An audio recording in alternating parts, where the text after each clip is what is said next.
This kind of ornamentation doesn't only happen in architecture or in calligraphy, which is mostly what we've been focusing on up to now.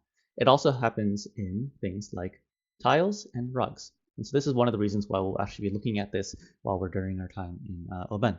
So here's an example of what's called the Ardabil carpet. There's actually two of them. They used to be next to each other, etc. Made in this neighborhood of the world. It's also Islamic art.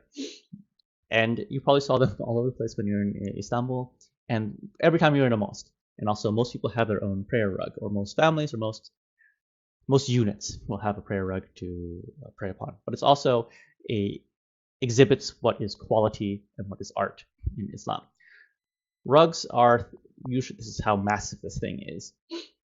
Rugs are noted for the quality based on their knot count. That's how many threads are in one spot. So oftentimes you will, if you buy, for instance, nowadays a cheap rug, it might have a knot count of say 60 in over the square, I think it's square centimeter or something like this. I don't remember exactly what the precept was. But then something like this, often made with handmade, and these are actually made primarily by women and by a male master.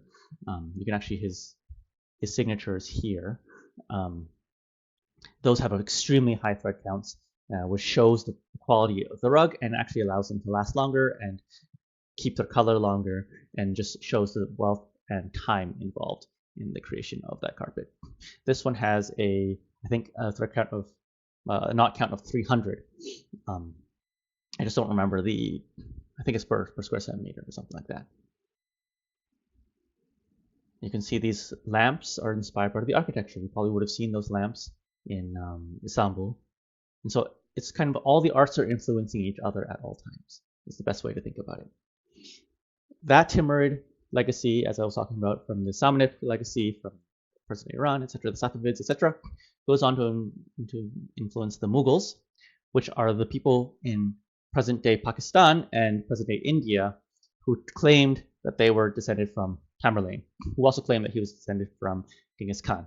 It's all very interesting, via Timur, Babur, and etc. But at any rate, you can see how those different arts combine, and you have that combined with the more Eastern arts and that use of orthogonal drawing.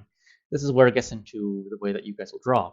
So for instance, when you're drawing your visual novel, you might think of, or taking photographs or whatever, you might start thinking about not using traditional perspective from the Western world, which is what I will teach, which I taught you guys in the drawing basics, which is what I know. But you might want to learn it from the Eastern world, which uses orthogonal perspective, where everything remains the same size because you remove perspective. Someone in the background has the same size as someone in the foreground, and no things decline in perspective. All the right angles stay at right angles. It's a different kind of way of doing things, and also allows you to tell stories throughout a photograph or throughout a painting in a different way. As you can see, the people are the same size. And here is that story, that mythical story of how that coming from Tamerlane. And so they're all claiming these great conquerors as their legacy. And this is a fascinating piece because here's that one of those Mughal rulers, Jahangir. Some people actually in Istanbul were named after Jahan or Jahangir.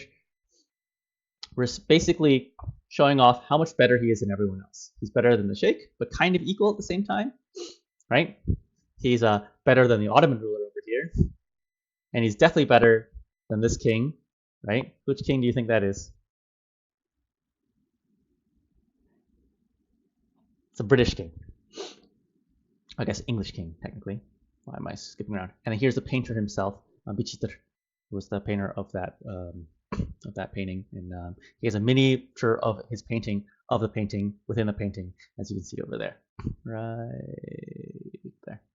Yep, that's King James, by the way. But you can see the pastiche of different things, where you can look at the Western use of these flowers, not quite as abstracted as the ones that were typically used in previous versions of Islamic art.